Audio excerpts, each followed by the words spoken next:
Di kitanya nak pernah kajak udaya situn ataupun sampo 10 tahun atau selanjutnya tak tuntut ilmu sehingga kait padang balik ataupun daya pemantau kewajiban bagi pribadi kitanya yang pimpin balik atau pimpinan daya untuk kayak menuntut kembali hilang nyamantau apa.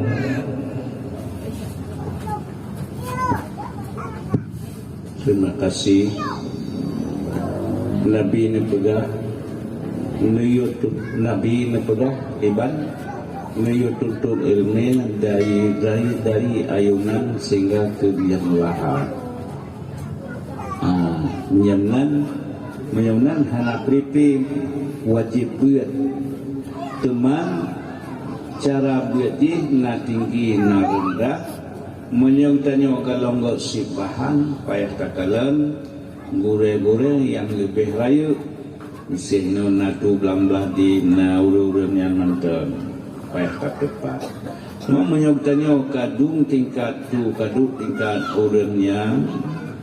tentang yang buat anak putus tungguat itu bukan buat jadi ngegesumbuatnya menyok tingkat tinggi hotel hong tamah alim hong antua cuma menyokitanya tingkat rendah payah benar hubungan dengan tingkat tinggi yang habis bertemu tajak besar misalnya dino katanya nak buat situ tahun han habis bertemu hukum buayang katanya menyan tajak besar tajak bauran yang penting karena menyohananya dengan je ke hal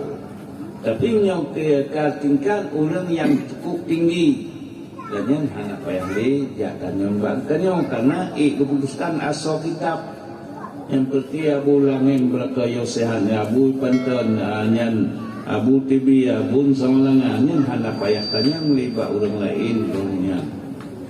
tapi menyodung tingkat je katanya tentu payah benar hubungan kadang-kadang mantang al dalam abih iktasruki karena jetnya bertahap punya masalah yang mudah tetap terpegah laju tapi masalah yang penting kamu duduk dengan orang yang penting jadi putra yang hal kamu duduk orang yang penting tapi menyawa misalnya kita katuk tingkat tinggi hanya payah kejatannya ngerung membet tetap sumber yang kebuat cuma berbeda cara tahap pertama buat jasa hingga belah 7 atau 10 tahun buat mulai gue dan yang kata sumber nan tak sumber tapi yang hakatnya baru terkira yang kebuat yang hakatnya baru terkira buat bambi selesainya kepegang tempat rawat tu bibit yang cukup jadi kata bibit dia dan hanya payah dia jauh lain tapi yang tanya mantan alam payah tak usah bak gure-gure yang penting amin ya rabbal alamin. Terima kasih ya Rasulullah salamun alaika ya rafi'a syami wa daraji ya Rasul سلام عليك يا رفيع الشان